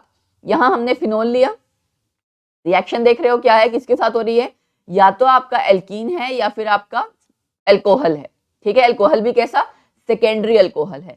एसिडिक मीडियम में आपका इसकी ये रिएक्शन होगी and ortho and para product दोनों ही बनेगा। एक साइड OH लगा हुआ था, ठीक है, दूसरी साइड ये एल्काइल पार्ट लग जाएगा, देखो ऐसे, अगर इसको हम ड्रॉ करें, एक साइड OH लगा हुआ है, दूसरी साइड आपका ये वाला ये एल्काइल ग्रुप लग गया, गॉट इट। सो ये आपको ध्यान रखना है कि रिएक्शन कैसे हो रही है, ऑर्थो एंड पैरा प्रोडक्ट, ये मैंने पैरा प्रोडक्ट ड्रॉ किया है, ऐसे यहाँ पे ऑर्थो भी बनेगा, निकलेगा क्या साथ में, वाटर, ठीक। चलो, सो यहाँ पे आपको एक चीज और ध्यान देनी है कि एल्काइल हैलाइड और AlCl3 ये पुअर यील्ड्स देते हैं, क्यों, क्योंकि जो आपका AlCl3 है ना, लुईस एसिड है, ये कोऑर्डिनेट कर जाता है with loan pair of oxygen. ये नहीं भी याद रहेगा तो चलो चल जाएगा, बट मेनली आपको ध्यान रखना है कि एल्काइलेशन में, रिंग एल्काइलेशन में एल्काइल पार्ट आपका रिंग पे लग कैसे रहा है, ठीक। तो रिएक्शन बहुत सारी हैं, आपको बार बार रिवाइज करनी पड़ेंगी, फाइन। अच्छा, उसके बाद रिंग एसाइलेशन, फ्राइज रीअरेंजमेंट आपको मैंने पहले भी कराई थी, अगर ध्यान हो, ठीक है, यस, फ्राइज रीअरेंजमेंट हम कर चुके हैं ऑलरेडी, है ना। फिर है नेक्स्ट आपका, ये आप अगर देख सकते हो, एक ये रिएक्शन है आपकी, जिसमें आपका सोडियम फेनोक्साइड कार्बन डाइऑक्साइड के साथ रिएक्ट कर रहा है, ठीक है, ये रिएक्शन कर लेना, ये कार्बन डाइऑक्साइड बेटा आपका रिंग पे जाके अटैच होगी, ये देखो इंसर्शन हो गई ना, Na ये आपका ऐसे था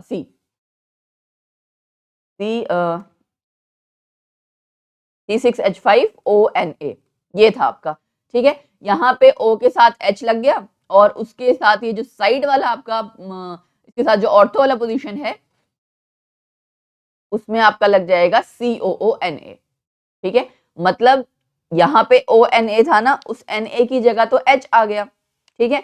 जो यहाँ पे H था वो यहाँ चला गया है एंड कार्बन डाइऑक्साइड इंसर्ट हो गया Na के बीच में, Na और रिंग के बीच में, इसको ऐसे याद रखना, सोडियम सैलिसिलेट। उसके बाद आपको पता है सैलिसिलिक एसिड इसमें बनी जाएगा बहुत इजीली, सैलिसिलिक एसिड COOH, ठीक है। और सैलिसिलिक एसिड कई बार बच्चे सोचते हैं कि पोजीशन कहाँ है, तो पोजीशन आपको ध्यान रखनी है, ऑर्थो पोजीशन है इन दोनों की, ठीक है ना, आपस में बिल्कुल साथ साथ वाले एडजेसेंट कार्बन पे लगे होते हैं। तो सैलिसिलिक एसिड जाहिर सी बात है जब आपका सॉल्ट आ गया सोडियम सैलिसिलेट, तो आप सैलिसिलिक एसिड इजीली बना सकते हो हाइड्रोलिसिस करके, ठीक है। यहाँ पे आपने Na हटा दिया, H लग गया, फाइन। ये था आपका कोबे सिंथेसिस, और ये भी रिएक्शन इंपॉर्टेंट है, ये नेम रिएक्शन है। तो नेम रिएक्शन बहुत सारी है, ध्यान रखना। फिर है आपका राइमर-टैमन रिएक्शन, इस पे क्वेश्चन बहुत पूछा जाता है। ये मैं आपको आई थिंक मैंने ये पहले एक बार कराई हुई है किसी ना किसी क्लास में, जितना मुझे ध्यान आ रहा है। एनीवेज आपने ध्यान के रखना है, फिनोल रिएक्ट करता है इसमें क्लोरोफॉर्म के साथ, एंड ये बेसिक मीडियम होता है, OH नेगेटिव या कई बार NaOH होता है, कई बार KOH होता है, इनमें से कुछ भी लिखा होगा इसी तरह से। बनेगा आपका क्या फाइनली बेटा, सैलिसल्डिहाइड। अगर यहाँ CCl3 की जगह CCl4 ले लेंगे ना इन केस, तब आपका फाइनल सैलिसिलिक एसिड बनेगा। तो ध्यान क्या रखना है आपने, क्लोरोफॉर्म से बनेगा सैलिसल्डिहाइड, कार्बन टेट्राक्लोराइड से बनेगा सैलिसिलिक एसिड, ठीक है। मैकेनिज्म इसका मैं नहीं बता रही हूँ डिटेल में, बट आपको एक चीज ध्यान रखना है कि कौन सा जो इलेक्ट्रोफाइल है वो अटैक कर रहा है। ये इलेक्ट्रोफिलिक रिएक्शन है ना, इलेक्ट्रोफाइल जो आपका रिएक्ट करता है, अटैक करता है रिंग पे, वो है कार्बिन, ठीक है। कार्बिन CCl2, इसके ऊपर 2 लोन पेयर्स हैं, ये रिएक्ट करता है आपका, ये अटैक करता है, ये electrophile.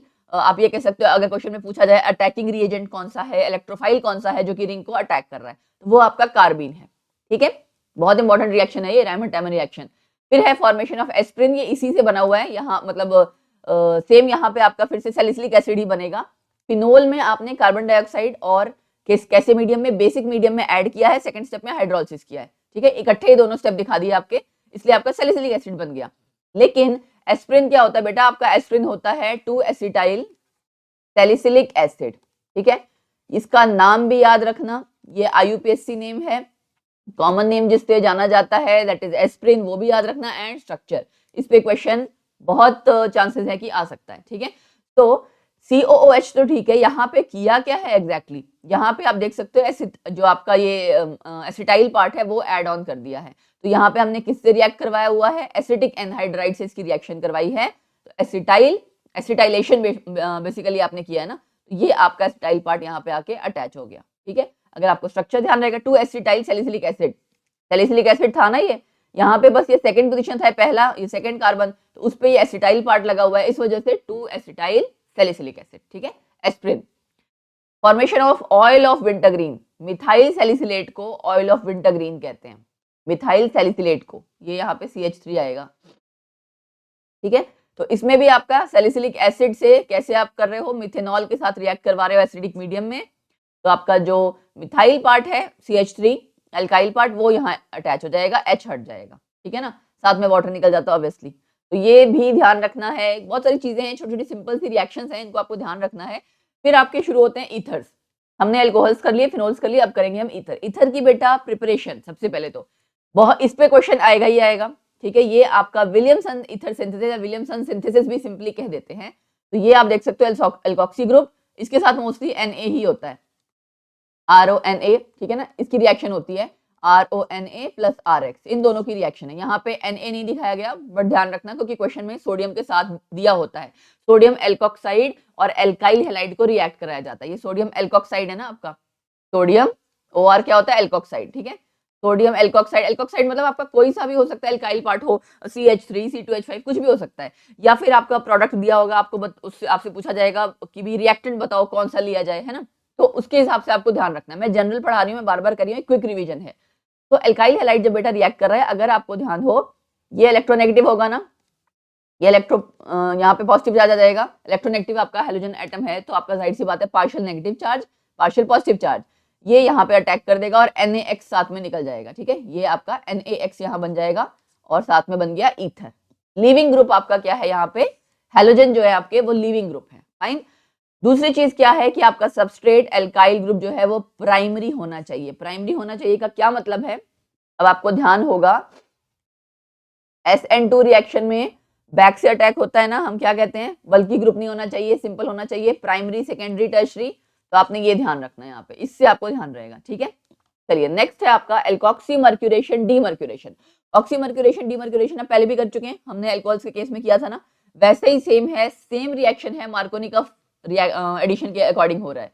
Across the double bond आपने सेम वही रिएजेंट यूज किया, बेसिक मीडियम में किया, ठीक है। एक कार्बन पे आपका एल्कोक्सी ग्रुप लग गया, एक पे आपका क्या लग गया, ACOHG, ये देखो ACOHG यहाँ से, ठीक है। एक आपका चला जाएगा एसिटिक एसिड की फॉर्म में निकल जाता है। फिर आपने सोडियम बोरोहाइड्राइड के साथ इसको क्या कर दिया, रिड्यूस कर दिया है। सोडियम बोरोहाइड्राइड आपका सिलेक्टिव रिड्यूसिंग एजेंट है, उसको आपने रिड्यूस कर दिया, तो यहाँ पे आपका फाइनली क्या आ जाएगा, हाइड्रोजन, ठीक है। मार्कोनिकॉफ एडिशन मैंने क्यों कहा, क्योंकि मार्कोनिकॉफ एडिशन में अगर आपको ध्यान हो, मैंने पहले भी कराया हुआ है कि जहां H है वहीं पे फाइनली और आगे H चला जाता है ना। तो यहाँ पे H वाली चीज तो नहीं है, बट ये है कि मतलब इन केस आपको एग्जाम में कहीं ना कहीं मार्कोनिकॉफ एडिशन समझ में आ जाएगा कि कैसे करना है। उसका रीजन क्या है कि आपको कोई ना कोई जो ग्रुप यहाँ दिया होगा ना, वैसे ईथर्स के केस में रिएक्शन कम पूछी जाती है, अल्कोहल्स के केस में तो फिर भी पूछ ली जाती है, ठीक है।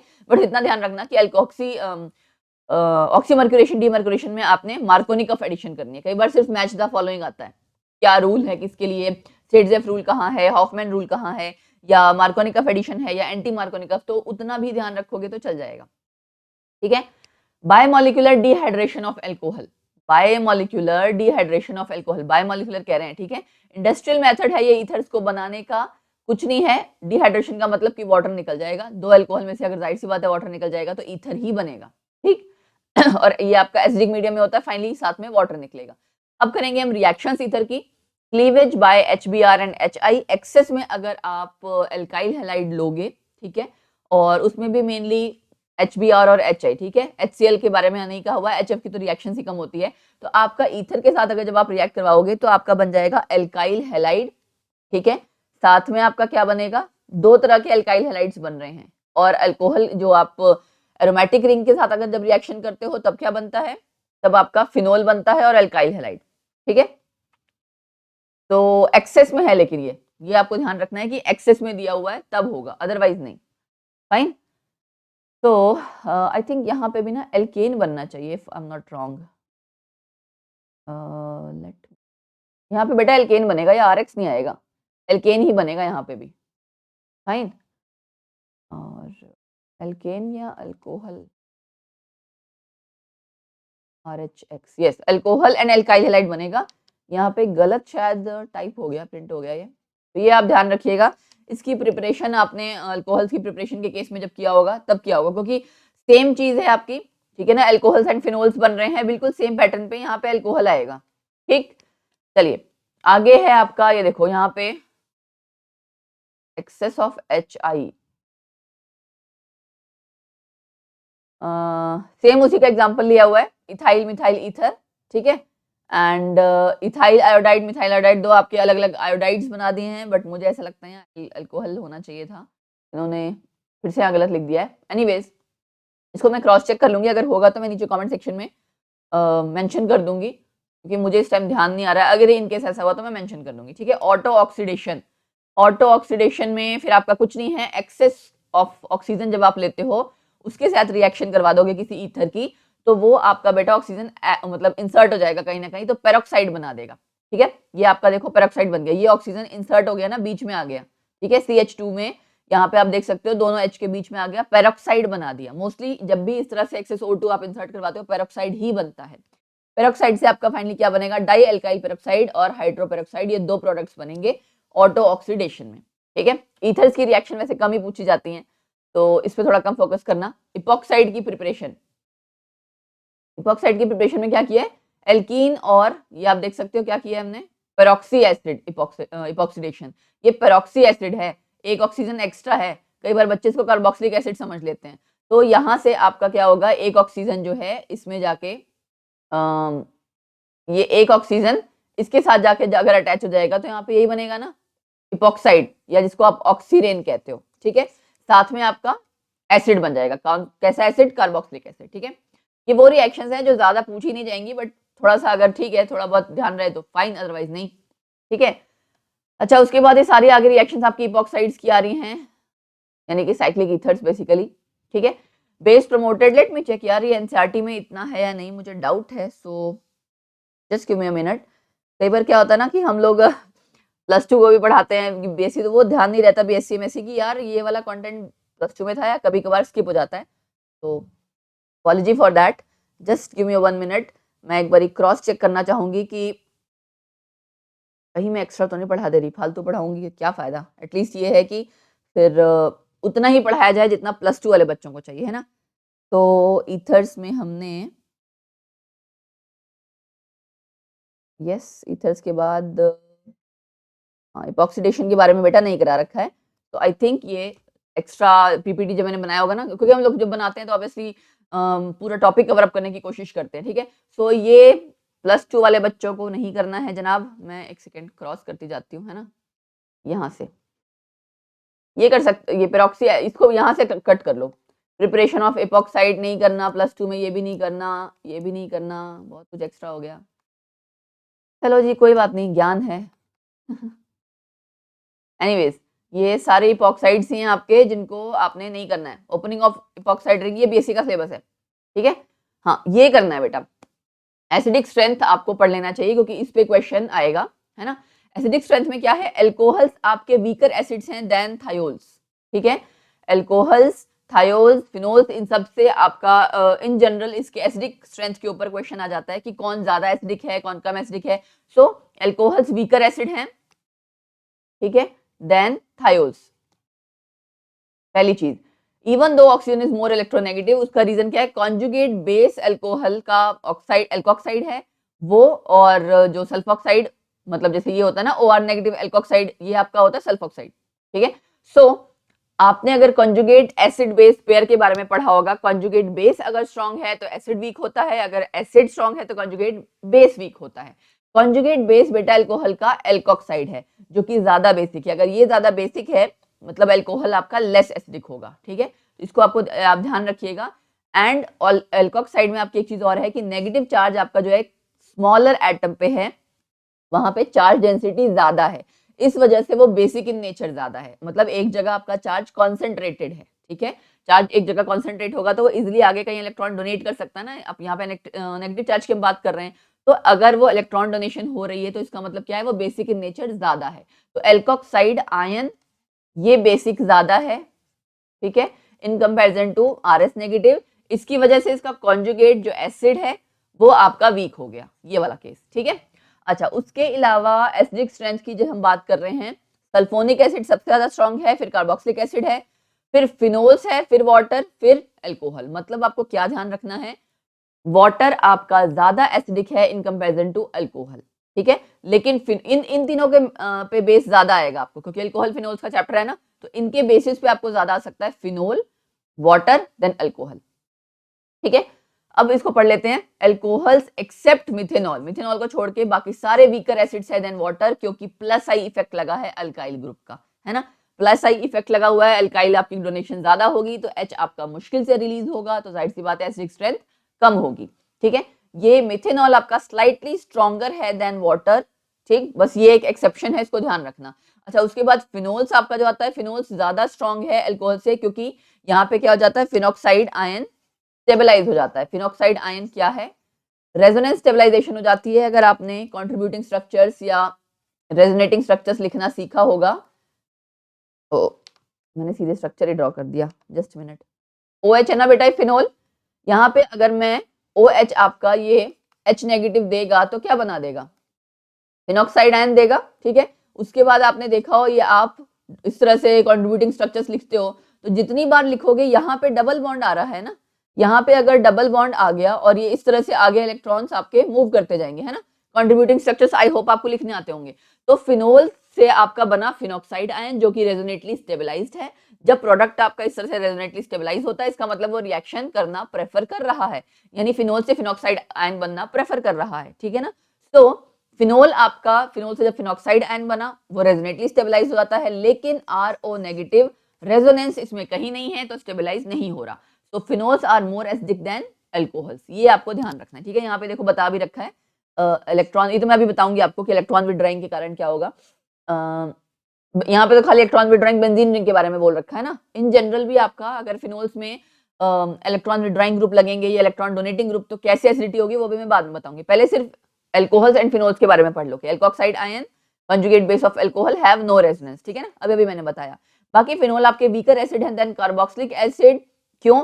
क्योंकि इनमें strong electron withdrawing carbonyl group लगा होता है कार्बोक्सिलिक एसिड में, ठीक है, इस वजह से। तो नेक्स्ट आपका जो आता है यहाँ पे, अच्छा एक चीज मिस हो गई जो मैं आपको बता दूं बेटा, just give me a minute. Electron withdrawing group and electron donating group अगर फिनोल्स पे लगेगा तो आपकी एसिडिक स्ट्रेंथ कैसे चेंज होगी वो, लेट मी चेक, आगे तो नहीं है कहीं, नहीं आगे नहीं है शायद, ये तो टेस्ट आ गए। चलो, तो इलेक्ट्रॉन विड्रॉइंग ग्रुप फिनोल पे लगा और इलेक्ट्रॉन डोनेटिंग ग्रुप लगा फिनोल, ठीक है। मैं इन जनरल ये फिलहाल कर दे रही हूँ, ये ले लो, मिथॉक्सी ले लो, ठीक है। इलेक्ट्रॉन डोनेटिंग ग्रुप क्या करेगा, जैसे सपोज करो यहाँ पे आपका फिनॉक्साइड आयन बनता है ना, फिनोल है या फिनॉक्साइड आयन है, अगर बेटा आपका यहाँ पे इलेक्ट्रॉन डोनेटिंग ग्रुप लगा हुआ है, ये इलेक्ट्रॉन्स को खींचेगा या और आसानी से डीलोकलाइज होगा, है ना। तो यानी कि डीलोकलाइजेशन या डिस्पर्शन आसानी से हो रही है, तो ये एसिडिटी को क्या करेगा, इंक्रीज करेगा, एसिडिक स्ट्रेंथ को इंक्रीज करेगा। ये क्या करेगा, इलेक्ट्रॉन डोनेट करेगा, तो ये डिस्पर्शन जो है आसानी से नहीं करवा पाएगा, ठीक है, इंटेंसिफाई करेगा चार्ज को। एक आपका डिस्पर्स कर रहा है चार्ज को इलेक्ट्रॉन विड्रॉइंग ग्रुप, और इलेक्ट्रॉन डोनेटिंग ग्रुप क्या करता है, इंटेंसिफाई करता है चार्ज को एक जगह इकट्ठा करता है। तो यहाँ पे क्या हो जाएगी, यहाँ पे एसिडिटी डिक्रीज हो जाएगी। ये मैंने आपको जनरल कॉन्सेप्ट अप्लाई किया है, बाकी आपको इसके लिए एसिडिक स्ट्रेंथ के लिए सारे इफेक्ट्स आने चाहिए, इंडक्टिव इफेक्ट, रेजोनेंस इफेक्ट, ठीक है। जैसे रेजोनेंस इफेक्ट मेटा पोजीशन पे नहीं लगता है, अच्छा इफेक्ट में भी plus R effect, minus R, plus I, minus I, इन सारे इफेक्ट्स की बेसिक नॉलेज होनी चाहिए कि कौन सी पोजीशन पे कौन सा इफेक्ट लगता है, कहाँ पे नहीं लगता। अगर एक पोजीशन, एक कंपाउंड में आर प्लस आर माइनस आई दोनों लग रहा है तो उसकी कैसी एसिडिक स्ट्रेंथ होगी। जैसे आपका, आई डोंट नो आप लोगों ने पढ़ा है कि नहीं पढ़ा, ट्रेंड्स इसमें आते हैं बेटा, मिथॉक्सीफिनोल्स है ना, ऑर्थोपैरा, इनमें आपका ट्रेंड पूछ लिया जाएगा, और अमीनोफिनोल्स में पूछ लिया जाएगा, ठीक है, नाइट्रो में, तो इस तरह से सब में अलग अलग ट्रेंड्स पूछा जा सकता है, या फिर हो सकता है सबका कॉम्बिनेशन है ना। तो इस पे क्वेश्चंस मैं अल्कोहल फिनोल्स के जब कराऊंगी तो मैं डेफिनेटली करा दूंगी, सो दैट आपकी कहीं इसके रिगार्डिंग हेल्प हो जाए, एक बार आपको आइडिया लग जाएगा ये क्वेश्चन हमने कैसे करने हैं, ठीक है। आगे उसके बाद आपका test for alcohol phenols ether, ये पूछ लिया जाता है, इसमें कुछ ना कुछ चीजें कहीं ना कहीं इस पे क्वेश्चन एक आधा आ जाता है, ठीक है। अल्कोहल्स के एनालिसिस के लिए बेटा अल्कोहल्स आपके कोल्ड कॉन्सेंट्रेटेड सल्फ्यूरिक एसिड में डिसॉल्व हो जाते हैं, एक तो ये ध्यान रखना, ठीक है। और उसके अलावा ये alcohols are not oxidized by cold dilute neutral permanganate solution, ठीक है। लेकिन प्राइमरी और सेकेंडरी अल्कोहल्स परमैंगनेट के साथ रिएक्ट कर जाते हैं, लेकिन कंडीशंस आपको बहुत विग्रस रखनी पड़ती है, मतलब हाई टेम्परेचर है, कहीं कुछ है, इस वजह से, ठीक है। तो दो चीज आपको ध्यान रहेगी, ठीक है, परमैंगनेट टेस्ट और ये वाला जो दो टेस्ट हैं ये हम श्योरिटी के साथ नहीं कह सकते अल्कोहल्स के साथ, है ना तो आपका सल्फ्यूरिक एसिड ना ये वाला। एनालिसिस जो कैरेक्टराइजेशन की बात यहाँ पे की गई थी उसके रिगार्डिंग कह दिया गया था, ये आप ध्यान रखो कि अल्कोहल्स ब्रोमीन को डीकलराइज नहीं करते, ठीक है, अल्कोहल्स ब्रोमीन को डीकलराइज नहीं करते। एल्कीन्स एल्काइंस में और अल्कोहल्स में अगर डिस्टिंग्विश करना है तो ये वाला टेस्ट किया जाता है, ब्रोमीन टेस्ट, ठीक है। अच्छा, उसके बाद ये आपका टेस्ट हो गया। उसके बाद अगर आपको, एक्चुअली ये बहुत सारे जितने टेस्ट है ना एनसीईआरटी में उतना नहीं दे रखा, बट कभी कभार इस पे क्वेश्चंस आ जाते हैं, इस वजह से मैं थोड़ा सा बता दे रही हूँ। हाँ, अल्कोहल्स की जब रिएक्शन उसके साथ होती है, एसिड के साथ एस्टर बनता है ना, फ्रूटी स्मेल, एक ये कैरेक्टरिस्टिक रिएक्शन है जिसमें आप ये कहते हैं कि हाँ फ्रूटी स्मेल आ रही है तो आपका इसका मतलब अल्कोहल प्रेजेंट है, एस्टरिफिकेशन रिएक्शन, ठीक है। तो ये कुछ रिएक्शंस हैं जो आपने ध्यान रखनी है। बाकी जो आपको मेन टेस्ट ध्यान रखना है वो है ल्यूकास रिएजेंट। ल्यूकास रिएजेंट में बेटा टर्शरी, प्राइमरी, सेकेंडरी तीनों के साथ टेस्ट करवाया जाता है, मतलब तीनों अल्कोहल, तीनों टाइप के अल्कोहल्स के साथ। लेकिन टर्शरी अल्कोहल आपका तुरंत रिएक्ट करता है, तुरंत टर्बिडिटी आ जाती है इसमें ना, टर्बिडिटी आती है, धुंधलापन आ जाता है, ठीक है। ल्यूकास रिएजेंट को जब आप प्राइमरी अल्कोहल, सेकेंडरी या टर्शरी अल्कोहल के साथ रिएक्ट करवाते हो तो टर्बिडिटी आती है। टर्बिडिटी अगर तुरंत आ जाएगी इमीडिएटली तो आपका टर्शरी अल्कोहल है, ठीक है। थोड़ी देर बाद आएगी तो सेकेंडरी अल्कोहल है। प्राइमरी अल्कोहल इसके साथ रिएक्ट नहीं करता है। अब बात आती है कि ल्यूकास रिएजेंट है क्या। ल्यूकास रिएजेंट है आपका कॉन्सेंट्रेटेड सल्फ्यूरिक एसिड, ठीक है, सॉरी HCl, सल्फ्यूरिक एसिड नहीं, concentrated HCl plus anhydrous ZnCl2 plus anhydrous ZnCl2, इनका कॉम्बिनेशन है ल्यूकास रिएजेंट। यहाँ लिखा भी होगा सॉल्युबल इन ल्यूकास, ये देखो concentrated hydrochloric and zinc chloride, ठीक है, इनका कॉम्बिनेशन आपका ल्यूकास रिएजेंट है। एंड क्लाउडीनेस या टर्बिडिटी, इन दोनों में से कुछ ना कुछ आपको क्वेश्चन में मेंशन होगा कि आ जाता है। इमीडिएटली आएगा टर्शियरी अल्कोहल, 5 मिनट बाद आएगा सेकेंडरी, प्राइमरी के साथ नहीं आएगा, ठीक है। और benzyl alcohol as well as allyl alcohol, allyl ध्यान है ना, CH3 डबल बॉन्ड CH, एक और CH3 आगे लगा होता है, मैं कई बार बता चुकी हूँ, विनाइल एलाइल, इसको ध्यान रखना, react as rapidly as tertiary alcohol, मतलब ये भी आपके टेस्ट दे देंगे, ठीक है। चलो उसके सपोज करो, ये मैंने इसलिए बताया क्योंकि कई बार सपोज करो 4 ऑप्शंस दिए होते हैं, एक टर्शियरी अल्कोहल दे दिया, एक बेंजाइल अल्कोहल, एक एलाइल अल्कोहल, एक प्राइमरी अल्कोहल, है ना, और पूछ लिया जाए कौन इनमें से टेस्ट नहीं देगा ल्यूकास का, तो प्राइमरी अल्कोहल नहीं देगा, फाइन। उसके बाद है आइडोफॉर्म टेस्ट, ये भी आपने ध्यान रखना है, वेदर और not an alcohol contains one particular structure unit is shown by iodoform test, ठीक है। क्या है इसमें एक्चुअली आइडोफॉर्म टेस्ट में कि आपका आइडोफॉर्म बनता है, ठीक है। एंड इसमें डिटेल में, हाँ यहाँ पे ज्यादा समझ में आएगा, ये आप देख सकते हो पॉजिटिव आइडोफॉर्म टेस्ट कौन दे रहा है और नेगेटिव आइडोफॉर्म टेस्ट कौन दे रहा है। प्राइमरी अल्कोहल में आपका एक ये वाली चीज जो है ना, CH3 CH2 साथ में होना चाहिए, ठीक है। सपोज करो हम यहाँ पे भी देखते हैं CH3 CH, ठीक है ना, तो alcohol is treated with iodine and sodium hydroxide and alcohol of the structure yields a yellow precipitate of iodoform. कैसा स्ट्रक्चर होना चाहिए, ऐसा, मतलब एक CH3 एक CH और OH, ये होना ही होना चाहिए, तब जाके वो आइडोफॉर्म टेस्ट देगा। अब आप कहीं पे भी देख लो, एक CH3 एक CH एक OH, CH3 CH OH, CH3 CH OH, ये तो है, बाकी और कुछ चेंजेस होते जा रहे हैं तो होते जा रहे हैं। यहाँ पे भी देखो CH3 था CH OH, मतलब CH3 CH OH, ये एटलीस्ट होना चाहिए। अगर ये इतना पोर्शन होगा तो आइडोफॉर्म टेस्ट होगा। इसके बाद इसके आगे क्या लगा है हमसे उसको कोई मतलब नहीं है, यहाँ पे इतना जरूर होना चाहिए, ठीक है ना। यहाँ पे आप देख सकते हो नेगेटिव आइडोफॉर्म टेस्ट में ये इन्होंने पता नहीं किस सेंस में दे रखा है, यहाँ पे गलत दे दिया, if I am not wrong, क्योंकि सेम ही दे दिया इन्होंने, गलत दे दिया। यहाँ पे बेटा C2H5 आना चाहिए था, ठीक है, ये C2H5 आना था तो यहाँ पे गलत आ गया है। ये हो गया, ये हो गया, ये सारे आपके नेगेटिव आइडोफॉर्म टेस्ट देंगे, क्यों, क्योंकि यहाँ पे आपका ये मेन पार्ट नहीं है, एक CH3 एक CH उसके साथ और साथ में OH, गॉट इट। तो ये रिएक्शन हो गई, ये आपका आइडोफॉर्म की रिएक्शन दी हुई है। कैसी है रिएक्शन आप देख सकते हैं, जो भी आपने कंपाउंड लिया हुआ अल्कोहल का, और ये रिएक्शन आपकी कीटोन्स के केस में भी होती है, ठीक है। तो रिएक्शन में आपका होगा क्या, NaOI के साथ आप रिएक्ट करवा रहे हो, NaOH और आयोडीन का कॉम्बिनेशन है NaOI, तो उसके साथ आपके जो प्रोडक्ट्स बनते हैं, ठीक है ना, आइडोफॉर्म हमेशा बनेगा ही बनेगा इसमें, तो ये आपको थोड़ा सा ध्यान रखना है, ज्यादा डिटेल में नहीं जाना है, बस आइडोफॉर्म टेस्ट कौन देगा उतना पता होना चाहिए, इसको करने की जरूरत नहीं है। एनालिसिस ऑफ ग्लाइकोल्स स्पोरैडिक, ये ग्रेजुएशन के लिए ज्यादा सही है। और हाँ ये कर सकते हो, सिरिक एमोनियम नाइट्रेट टेस्ट ध्यान रखना, ठीक है, थोड़ा सा एनसीईआरटी में जबकि नहीं दे रखा बट स्टिल मैंने बता दिया। और ये 2 चीज ध्यान रखना, ऑयल ऑफ विंटरग्रीन तो हमने किया था ना अभी, तो ये ध्यान रखना है, एस्टर टेस्ट ध्यान रखना है, and yes potassium dichromate test भी कर ही लो इन केस अगर आ गया। अल्कोहल्स आपके क्या बोलते हैं, डाइक्रोमेट को कन्वर्ट कर देते हैं, ऑरेंज कलर वाला जो आपका डाइक्रोमेट होता है उसमें ग्रीन कलर में कन्वर्ट कर देते हैं, ठीक है ना, ऑक्सीडेशन हो जाती है, लेकिन टर्शियरी अल्कोहल ये टेस्ट नहीं देता है, ठीक है। सो थोड़े बहुत ये टेस्ट ध्यान रखना इन केस अगर एग्जाम में पूछ लिया जाए। विक्टर में टेस्ट करने की जरूरत नहीं है फिलहाल, एनसीईआरटी में नहीं दे रखा, कोई जरूरत नहीं, मत करो, बहुत डिटेल में है। उसके बाद आपका है, हाँ ये जरूर पूछा जाता है अल्कोहल्स फिनोल्स की डिफरेंशिएशन। फिनोल बेटा ब्लू लिटमस को रेड में कन्वर्ट करता है, लेकिन अल्कोहल्स नहीं करता, क्योंकि अल्कोहल्स लेस एसिडिक है इसलिए नहीं करता। और न्यूट्रल FeCl3 के साथ जब रिएक्शन करते हैं तो फिनोल रिएक्शन करता है, अल्कोहल नहीं करता है। अगेन अल्कोहल इसके साथ कोई रिएक्शन नहीं करता, फिनोल के साथ ब्लू वॉयलेट कलर आ जाता है। कपलिंग रिएक्शन जो आपकी है उसमें आपका डाई बनता है, हमने कहा था ना एजोडाइज बनते हैं, तो ये ऑरेंज कलर के मोस्टली या येलो कलर के डाइज होते हैं। अल्कोहल इसमें कोई रिएक्शन नहीं देता।